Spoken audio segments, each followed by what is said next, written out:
Policeman Lewis Norris had settled into his long graveyard shift. The midnight to 8 a.m. stretch was usually very quiet, but that September morning, the wind and the rain howled. Then, there came a phone call.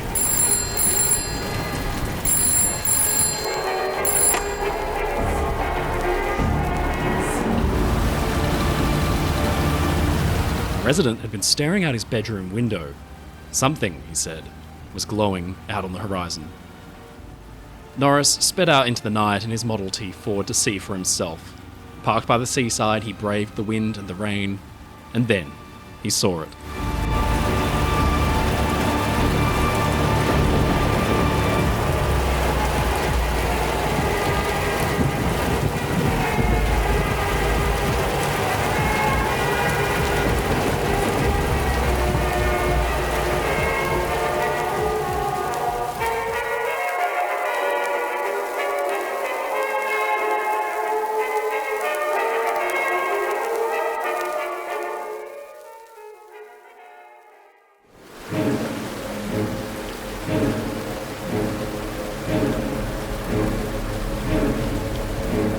The 21-year-old radio man George Alanya burst out of Morro Castle's radio shack bound for the bridge.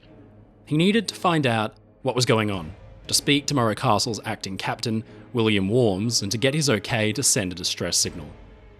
The radio room was situated conveniently close to the bridge, about 50 feet or 15 metres away, but the smoke was so thick Alanya could barely see it all, and it stung his eyes to tears. Something, somewhere, was badly wrong, and Alanya wasn't going to be caught out by a fire in the thick haze. He'd have to find another way to the bridge.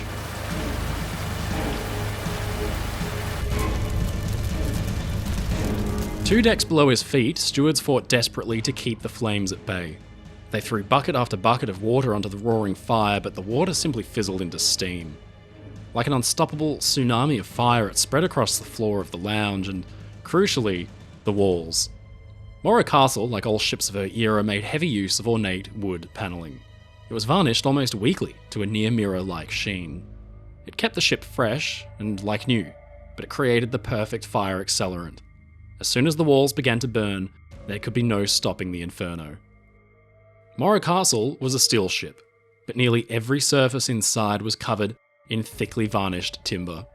It's hard to conceive of something more suited to burning. Second Officer Clarence Hackney stood aghast at what he saw. He'd rushed down from the bridge with a fire extinguisher in his hands, and he sprayed its contents onto the fire, but it too fizzled into nothing.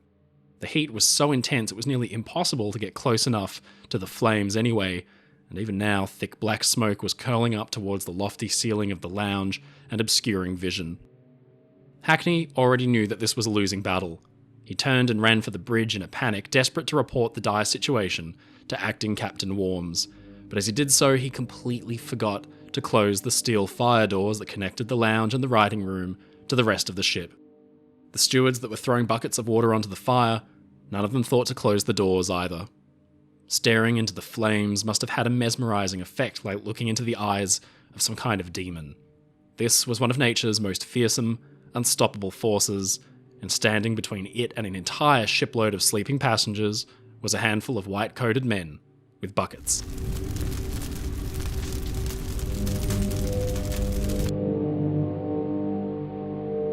Throughout the ship, passengers still slept, but those closer to the burning writing room were roused by commotion or smoke. Marjorie Giannini woke up by chance. Her stateroom was stuffy, and she woke up to look out of a porthole, but there, in the glass, was flickering orange light. She didn't think much of it, and half asleep, she rolled back over in bed. On the bridge, acting Captain Worms looked intently at his ship's fire indicator panel. Lights corresponded to sectors of the ship's deck, and reassuringly, none of the cabins and rooms around the lounge were yet lit up. But Second Officer Hackney at last returned and made his report, that the situation was fast getting out of control. Worms at last sprang into action. He sounded the general alarm, which rang bells throughout the ship, and sent for the seamen in the forward part of the ship off watch to be woken at once. Then he phoned up the engine room and told the duty crew to get all possible pressure on the main fire pumps. Buckets obviously wouldn't do. If the crew stood any chance of containing this beast of a fire, they needed fire hose and a dedicated assault on the heart of the flames. Chief Engineer Abbott had been roused from his sleep by the commotion and reported at last to the bridge, curiously, dressed immaculately in his dress whites. Worms barked at him to get down to the engine room and make sure that the pumps were well fed with steam. It was like preparing his crew to go into battle.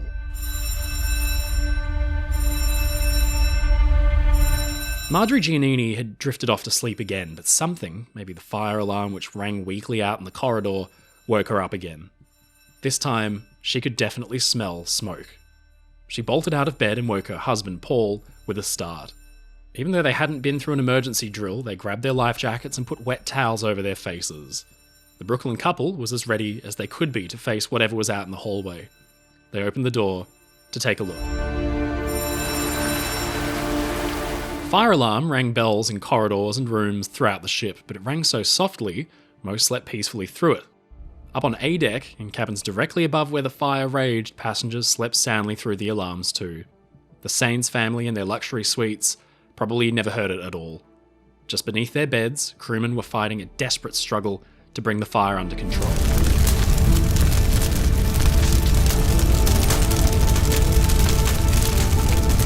Captain Worms stared at the fire indicator panel to get some idea of what was going on down there. If his crew could keep water pressure up, then the ship's fire suppression system, fed by 42 hydrants, should be able to keep the worst of it at bay. But then, his blood ran cold because the indicator panel suddenly began to light red on B deck, and then A deck.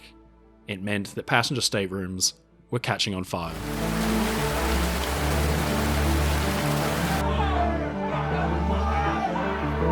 At last, Worm's efforts to rouse the rest of the crew were seeing effects. They came in teams, banging pots and pans, rapping their knuckles bloody on doors to wake everybody up that they could.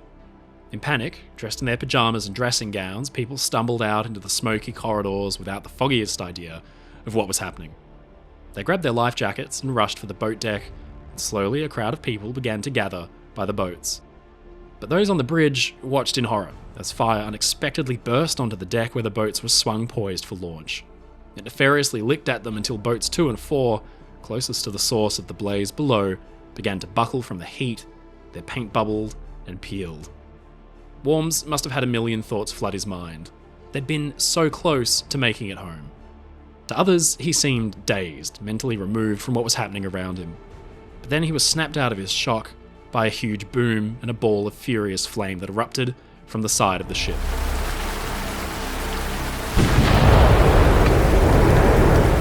Morro Castle had been fitted with a Lyle gun. It was a cannon designed to fire a rescue line to another ship in the event of a hasty evacuation.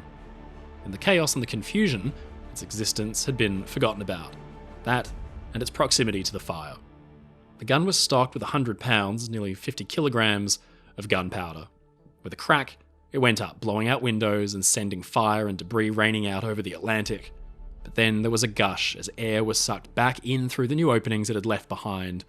It created a draft that whipped through A deck, with devastating results. With Morro Castle's nose pointed into the worst of the wind and the storm, fresh air was being funneled into the ship's vents at near gale force speeds, and one of those vents ran straight through the riding room where the fire was raging. In the 15 or 20 minutes since fire had been detected, Morro Castle had been maintaining a course that was feeding the fire with so much oxygen it burned white hot. In the lounge, at last, stewards were forced back by an unstoppable wall of flames that singed their hair and their clothes and forced them to step warily away. No longer contained by the lounge, it hungrily swept into the main staircase, and then the passenger corridors, a torrent of fire that flowed like liquid through the wooden maze that made up the accommodations on B and A deck. In just seconds, possible escape routes were cut off by orange tongues of flame and obscured by acrid, toxic smoke that stung the eyes and choked the life from anybody that breathed it.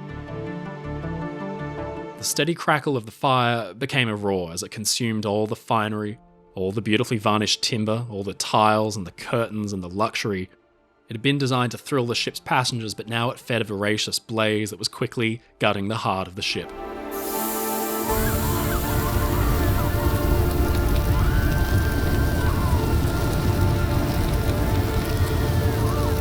Worms watched from the bridge in frozen terror as fire burst onto the boat deck and rolled forward, while below it the promenade deck began to burn as well. On the other side of the bulkhead, passengers were sound asleep, but then they were awakened not by alarms or warnings, but by flame as it flickered under their doors and caught their carpets alight. For many, there was just time enough to jump out of bed, comprehend the horror, and look for escape. On A deck, the staterooms had windows that looked out over the boat deck. In A21, Mrs. Caridad's Saints and her 2 daughters woke up in terror as their rooms suddenly caught alight with absolutely no warning. With just seconds to act, Mrs. Saints rushed for the window to get her girls out, but the fire roared and consumed everything in its path. Through the window came one of the Saints' girls, badly burned, but nobody followed after her.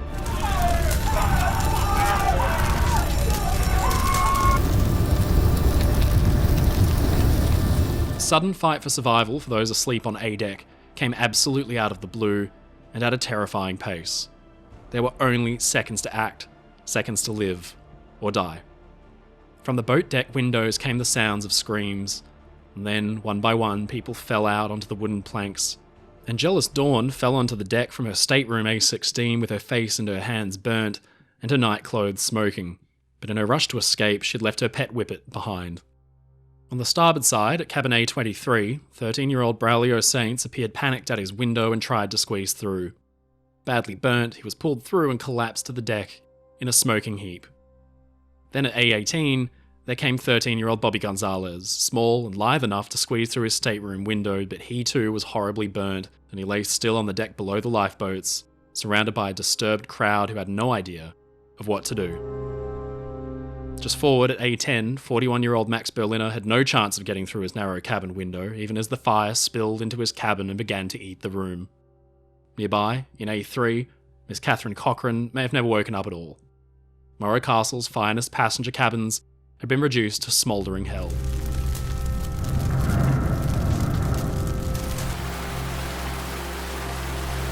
Across the ship, passengers began to wake and gather in small groups, while just feet away from them, the fire raged. Beneath their feet, the deck began to radiate an intense heat. In the radio room, Chief Operator George Rogers sat awaiting orders. But even then, his inaction seemed odd. Smoke had poured into the little room, and then tongues of flame began to lick at the open porthole and turn the white paint around it black. He had maintained that a distress signal could only be sent on direct orders from the captain, but radio operator George Alanya had struggled to find his way to the bridge through the thick smoke. Alanya, for his part, had at last made it to the ship's control centre and found acting Captain Worms in a frozen daze. He ran to him and reported that Rogers had sent him for orders. Worms seemed to stare through him. "All right," he said before walking off into a cloud of smoke. Then Alanya noticed that the helmsman was struggling with the ship's wheel to keep her nose into the wind. He began frantically to spin the wheel with absolutely no feedback whatsoever. The steering wasn't responding, and the lines that ran the telemotor down to the steering engine and rudder had been eaten through by the fire. And then, with a snap, the lights on the bridge and throughout the ship cut out for good, and Morro Castle was enveloped in darkness.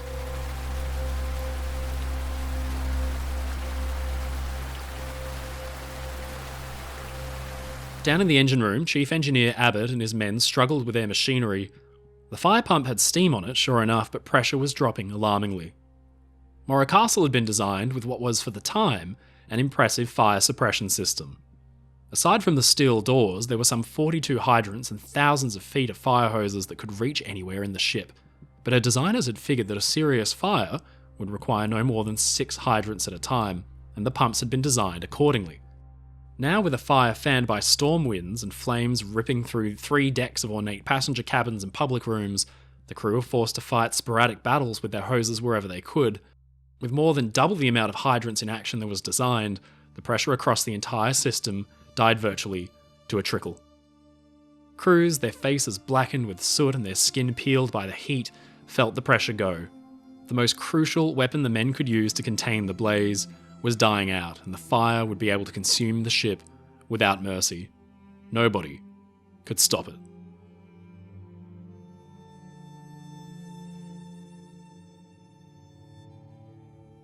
Worms, frozen into some kind of inaction on the bridge, at last realised his error. That keeping Morro Castle on her course into the wind had supercharged the fire into a kind of burning hurricane.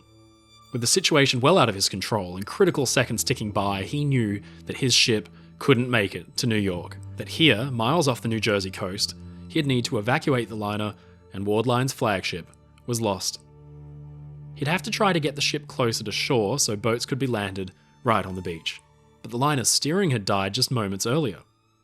Now Morro Castle would need to use her engines. With her port propeller running astern and her starboard engine ahead, it would slowly turn her bow to port, westwards, towards the Jersey shore.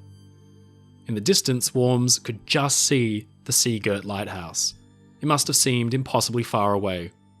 With her engines thumping, the ship turned sluggishly as she pitched and heaved in the big waves. The battle to save Morro Castle was over, and the evacuation was about to begin.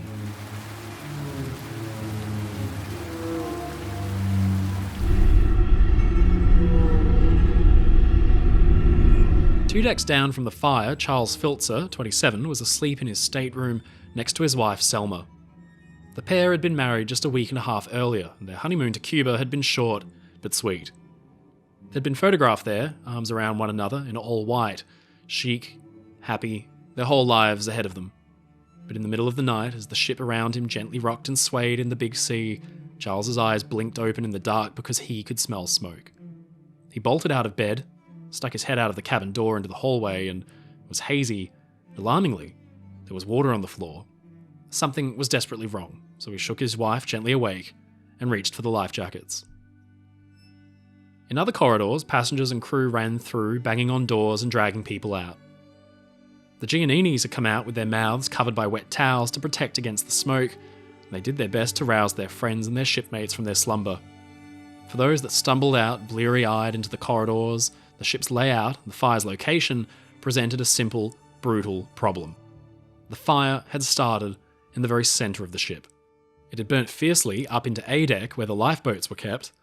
It was so hot that boats 2 and 4 had buckled, caught alight, and then completely fallen off their davits into the ocean below. With the centre of the ship a white-hot inferno, and all connecting corridors and hallways thick with choking smoke, there was simply no way for anybody aft of or behind the lounge to get to A deck where the lifeboats were stored. The boats were designed to be lowered from A deck and boarded by passengers on the deck below at the promenade, but Captain Wilmot had so hated lifeboat drills and the inconvenience they caused for passengers, and now his passengers, who certainly had enjoyed their cruise thanks to Wilmot's consideration, gathered in confused groups towards the stern, their escape routes cut off by fire, and their progress through unburnt areas checked by eye-watering, lung-stinging smoke. Cruise director Bob Smith had been a popular organiser of glitzy gala dinners and fun, sun-drenched deck games, but now he sprang into action as an organiser of terrified, confused people with nowhere to go. He ran through the corridors, some flooded by the fire hoses, banging on doors and getting as many topside as he could. But when he realised paths to A deck were impassable, he gathered over 100 people on C deck towards the stern. He would have made for B deck, but the fire began to eat the aft main staircase and blocked his tattered group of people from the upper decks. With the flames eating the ship from the centre out, Bob knew the stern, one of the extremities of the ship, would be the last to burn. In Morro Castle's radio room, George Rogers sat in darkness, his wireless set's emergency batteries in action, providing the ship with her last tenuous connection to the outside world. As the ship's engines drove her closer to the Jersey shore, the radio waves began to come alive with strange reports of a ship burning somewhere out there on the ocean. But Rogers did not respond, and no distress call was sent. He was adamant he had to wait for orders from the bridge, and Alanya, his assistant, had spent the last half hour running back and forth trying to find the captain and get the orders he needed out of him. At last, Alanya arrived, coughing and choking from the smoke, breathless from his efforts. Worms had finally given his permission. Rogers turned to see Alanya, who gave the okay, and he sprang into action, tapping out Morro Castle's position and an SOS. But then there was a thud and a puff of smoke. The emergency batteries had exploded from the heat. It was 3:24 a.m. Morro Castle's one and only distress call had just been sent, but the radio operators had no idea if it had been received or not.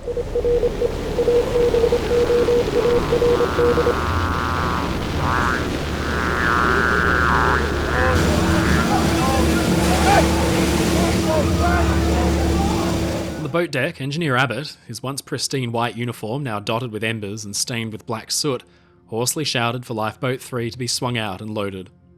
A small crowd of people, mostly crew, stood and watched as the boat dropped painfully slowly down to deck level. Abbott had been down in the engine room, overseeing his men's efforts before smoke had driven him into a panic. He left them behind as he ran for the bridge to get more orders, but Worms was annoyed by his sudden presence. Instead of sending him back down to the engines, Worms told him to oversee lowering the ship's boat, so now Abbott found himself at the boat deck, but boat 3 had become stuck. Abbott bawled at the crew to kick the pelican hook, securing it to the deck free, but it wouldn't budge. He and the small crowd of crewmen lost their patience. They left the boat behind and moved up to boat 1 instead. But then, as that boat swung out, there was a sudden commotion.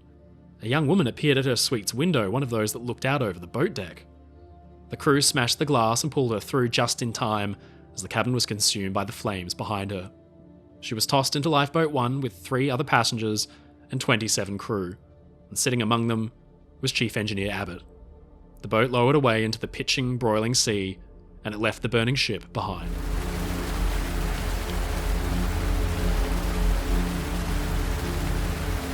On B-deck, at the forward lobby, a ragtag team of crew and passengers used the last of the available water in a vain effort to stem the flames, but the fire roared up the elevator shaft, propelled by an immense draft. Clearly, it had spread to the decks below their feet. The intensity of the blaze meant by around 3:25, the forward and the aft main staircases were impassable. On the bridge, Captain Worms coughed as the smoke swirled and wheeled. The portside boats were nearly totally engulfed in flames, with 2, 4, 6, and 8 burning and buckling. Boat 10 was being struggled with by a small group of crew. It freed and rattled down the hull before plopping into the water with just 2 people aboard, but they couldn't free it from the lines. With Morro Castle still moving through the sea, it was dragged along like a toy, battered and bashed against the steel hull with every big wave. Then, at last, the 2 men got the hooks off and the boat fell behind and disappeared into the darkness. Cruise director Bob Smith had done his duty well. He'd gathered passengers into groups and taken them to the stern of the ship where they stood shivering and drenched from the rain. But with no path through to the boats on the decks above, he was at a loss on what to do with them. He'd stumbled across a life jacket for himself, but gave it to another passenger instead. He knew what the passengers didn't, that the fire was consuming the ship from the middle out. It was inching closer towards them with every second, and soon they may be forced to do the unthinkable, to dive overboard into the heaving, white-capped abyss below. But as he tortured over the predicament, there came shouts as young Braulio Saints, horribly burnt from his escape from A-deck, was carried to the group by crew members who placed him on the deck, mortified when his skin slipped off in their hands. The boy was at death's door, semi-conscious and whimpering for his mother. A passenger doctor stepped forward to help, but no sooner was he at the boy's side than Braulio Saints breathed his last tortured breath, and the group fell silent. Some were barefooted. They could feel the deck beneath them beginning to warm up.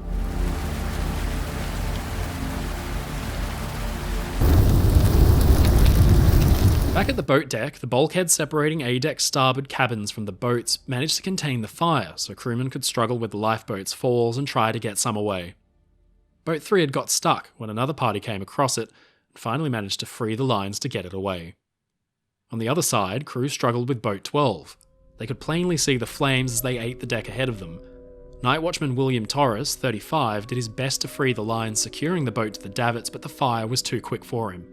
If he stayed any longer, he'd burn with the boat. He abandoned it and quickly ran for the other side of the ship. No other boats on the port side made it off, and they burned where they sat.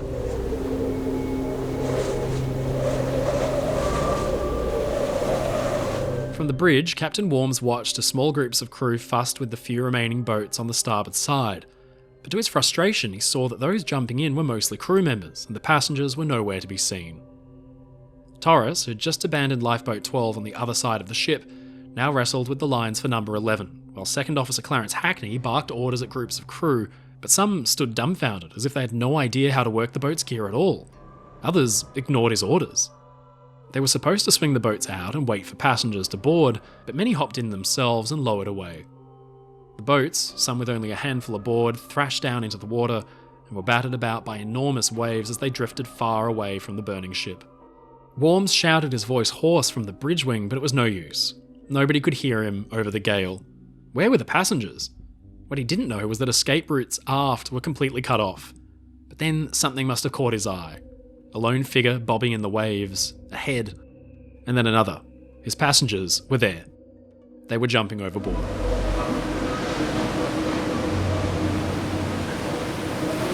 At the the stern rail, cruise director Bob Smith knew that the end had come and passengers were taking it upon themselves to leap into the raging ocean without his direction. He pleaded with them to dive headfirst, but in the blind panic, many ignored him. Life jackets are designed to keep the wearer floating at all costs. They're extremely buoyant.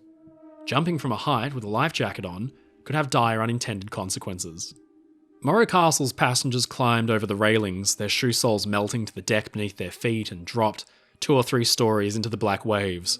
But as many hit the water, their life jackets shot up, clipped them on the chin, and broke their necks, or knocked them unconscious. Standing among the crowd was the Filtzers. For less than half an hour since waking up to the smell of smoke, they'd agonised on what to do, but with the fire now at the group's heels, they realised there was only one option.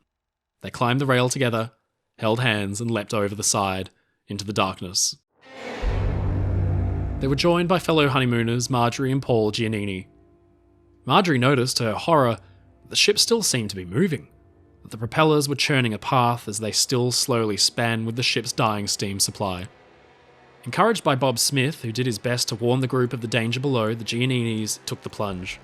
Marjorie was only wearing a negligee and a chemise with a life preserver on, and the cold must have been stunning. In a constant stream, people jumped together or alone, the living trail of terrified holidaymakers, newlyweds, businessmen, and families who tried their best to cling together for survival in the darkness. Young stenographer Alma Hill had only graduated high school 2 years prior and had taken the holiday to Cuba on her own. Now she faced a life or death choice. She glanced at her silver Elgin watch and steeled herself. Beside her was Father Raymond Egan from New York. The handsome 6'4" reverend had suffered that night with his eyes badly swollen from the smoke.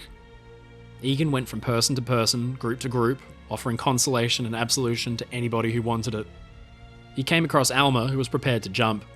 He helped her over the railing, away from the propellers, and she leapt over the edge, 35 feet, into the pitching waves below.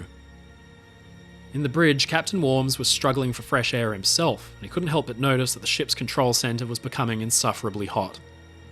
With the remaining lifeboats burning at their davits and his ship blacked out, there was little he could do. He was now nearly as helpless as the burning ship around him. But he did have one final plan, one act that could help save lives. He knew the Jersey Shore was close at hand, but with his ship pitching and rolling in the waves, it was likely she could drift further and further out to sea, where the jumping passengers would stand no chance. Morro Castle had to be held in place, and he knew just the thing for it. He gathered whatever crew he could still find and sent them running forward. If one of Morro Castle's 5-ton anchors could be dropped, it would hold the ship in place long enough for any kind of rescue. With the lashings quickly ripped off and the clutch disengaged, the anchor simply dropped by virtue of gravity. Its chain clattered and roared out of the hawser, and the whole thing disappeared into the black. Below Morro Castle's bow, the flukes dug deep into the soft sea floor and the chain gathered in a thick, heavy pile. The ship was arrested, and now she swung with the wind and the waves.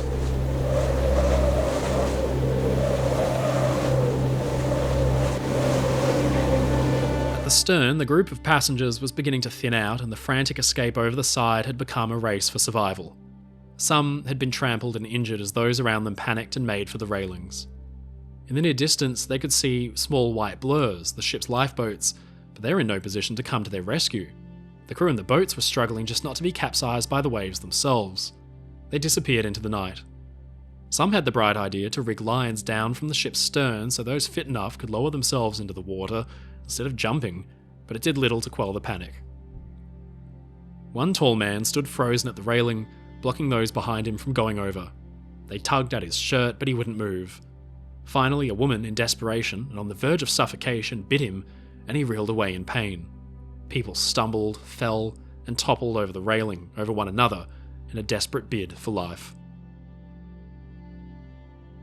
Only a few hundred feet forward, Captain William Worms realised that the end had truly come. If he and his men stayed on the bridge any longer, then the flames would cut off their escape and burn them alive. He ordered a final evacuation, and that the remaining crew and officers should rush forward for the forecastle, the ship's very bow. They staggered, blinded by the acrid, poisonous smoke, as it bit their nostrils and flooded their lungs. There were the radio men too, Alanya and Rogers, who had waited at their stations to the last, even though the radio set had died nearly half an hour earlier. Morro Castle's command centre was at last empty, and flames licked and swirled around the machinery that had once commanded her proudly through the waves. The shining brass telegraphs, the big wooden wheel, it was all reduced to charred and twisted ruin as the fire hissed and hungrily consumed.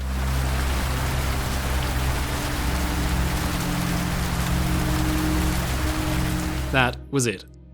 Morro Castle was dead in the water, mostly abandoned but for the few crew at the bow and those that hadn't yet leapt from the stern. But watching on, incredulously, was the crew of another ship. Andrea Lukenbach, a cargo ship, had been battling north into the storm as well before they received the frantic, curt SOS call, which suddenly cut off. They'd raised all steam to close the 10 miles or so to Morro Castle's position, maybe originally concerned they wouldn't find the ship in the dark, before spotting something as bright as a flare that was lighting up the horizon. When they finally arrived on station, they were greeted by an unforgettable, hellish scene.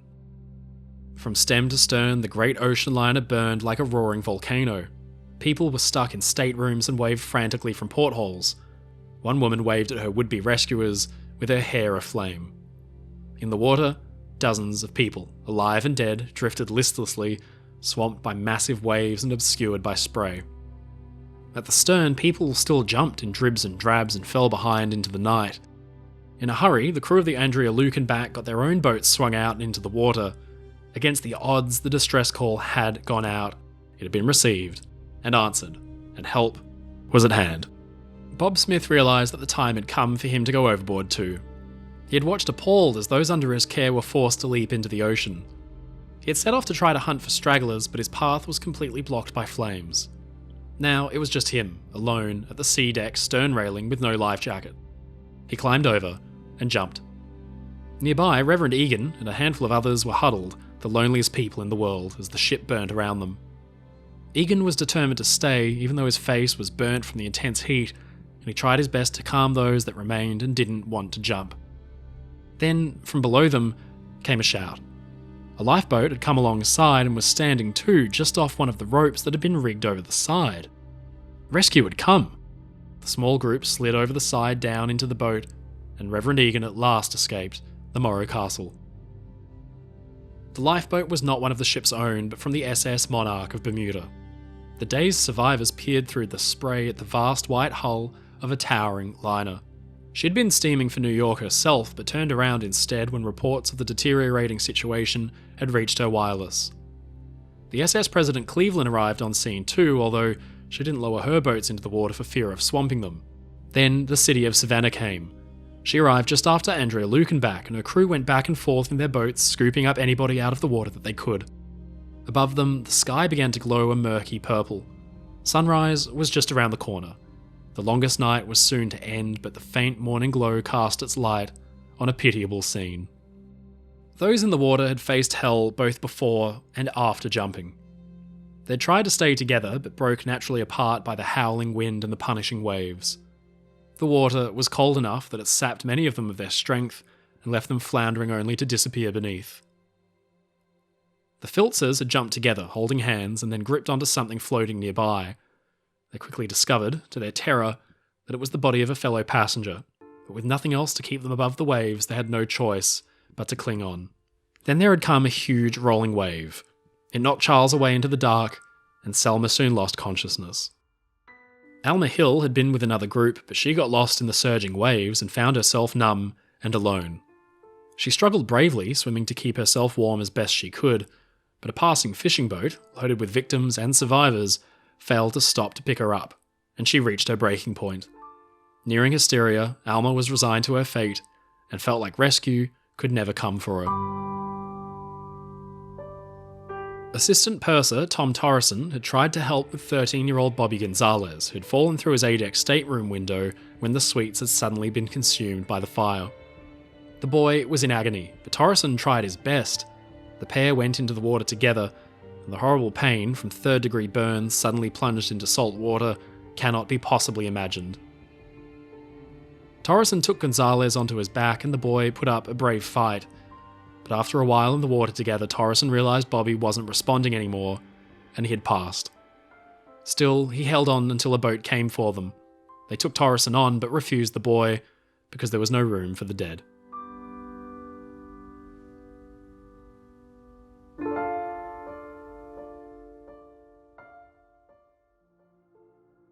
Early that morning, the grey skies loomed angrily over the borough of Brielle at the mouth of the Manasquan River, where the big 60-foot fishing boat Paramount rode at her moorings. Paramount had once been used to run bootlegged alcohol for gangster Dutch Schultz before it was seized by the government and sold to the Bogan family, Captain John Bogan and his two sons, Jimmy Bogan and John Jr. There didn't seem to be much point going out that day with the sea so wild, but then there came startling news from men on another boat. Somewhere out there was a liner burning. They quickly made preparations and set off into the murk. There was a job to be done. Morro Castle had once been a sparkling jewel in the Wardline fleet. She'd been designed and built at a time of great national difficulty, and she became something of a symbol for American technological prowess.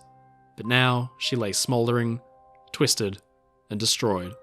Within the span of 2 hours, the ship had been completely consumed and hundreds had been set adrift in the vast Atlantic. She'd been just hours from home.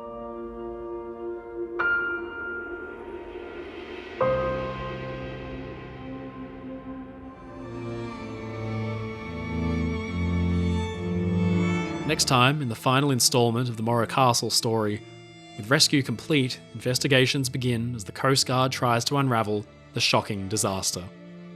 They step foot onto the ship's burnt-out hulk once more, still hot to the touch, and find a truly grisly scene. We'll follow in their footsteps, unpicking the evidence, looking at original declassified FBI documents that may paint a very disturbing picture. We speak with Caitlin Doty, author, presenter, and death industry reformer, about the shocking final moments of the Morro Castle and the clues that may explain what happened to her beloved captain. Then finally, we'll piece together the fragmentary evidence provided by the New Jersey Maritime Museum to understand what really caused the Inferno, the burning of the Morro Castle.